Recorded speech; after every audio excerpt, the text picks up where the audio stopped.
Гэхдээ ер нь Ведийн үед бол хамгийн анхны философийн шинжилэлээс гадна шашны шинжилэл, шашны маш том өсрэлтийн үед орж ирж байгаа шүү дээ. Яг судлаад үзвэл ер нь энэ энэтхэгт одоо хүртэл байдаг хүмүүс одоо ч хинду шашинда маш гүнбат нэлээд олон хувийг эзэлдэг. Тийм учраас ер нь манай үзэгчд бас анзаарч ирсэн бол энэтхэгт ингээд очоод нэм цэнхэр арьстай, дөрвөн гартай нэг тийм Кришна бурхан уу? Тийм, Кришна шиг тэр үе чинь ер нь бол хинду шашны үед яриад байгаа. Гэхдээ эртний энэтхэгийн үеийн хинду үед бол ер нь брахма хал бүхний эхлэл. Брахмаг бол ерөөсөө ингээд нэг юм ертөнцийг үүсгэгч гэж үздэг. Тийм үү. Тийм учраас Брахна, Вишну, Шива гэсэн гурван бурхныг бол үндсэндээ энэтхэгчүүд маш их дээдэлдэг. Гэхдээ энэтхэгт хиндууд энэ бурхтуудаас гадна бас нэг юм Ганапати гэх Ганиша гэдэг нэг юм заан бурхантай. Тийм, заан бурхан байдаг. Заан толгойтой хүн биетэй бурхан бас байгаад байдаг. Тийм, Деви гэдэг эмгэгтэйчүүдийн бурхан гэж нэг явдаг. За гэхдээ ер нь эдгээрээс бас их сонирхолтой. Эртний энэтхэгт бол шашны хувьд үзэхээс илүүтэй философи нь бас айгүй сонирхолтой. За ялангуяа энэ нэг бид нар одоо их ярьдаг болчиход байгаа карма гэдэг. Тий. Кармын хууль гэдэг энэтхэгт ер нь нэлээх байдаг. Гэтэ энэ энэтхэгийн философт кармын хууль бол хүний үйлдэл, санаа, бодол, үг, хэл хүрсэн бүхэн нь болж өөрийнх нь хувь тавилан болж хувирдаг юм аа.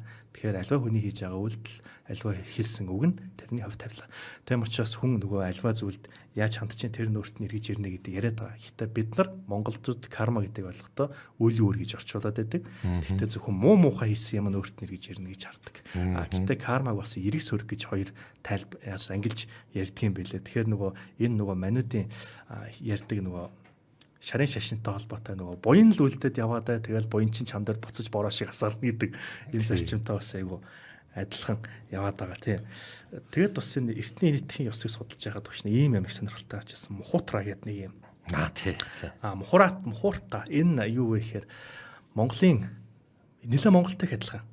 Би баг энэ баг монголчуудаас авцсан уу эсвэл Монголд ирсэн үү гэж баг гайхаад байдаг. Монголчууд энэ тэгт ноёлж ирсэн шүү дээ. Тийм. Тэр үеэс л авсан. Мухурта гэдэг нь юу хэлээд байна тэгэхээр яг өнөөдрийн бидний ядаа шарын шашинтай их төстэй. Орчлон тэнгэрт сайн цаг гэж байгаа.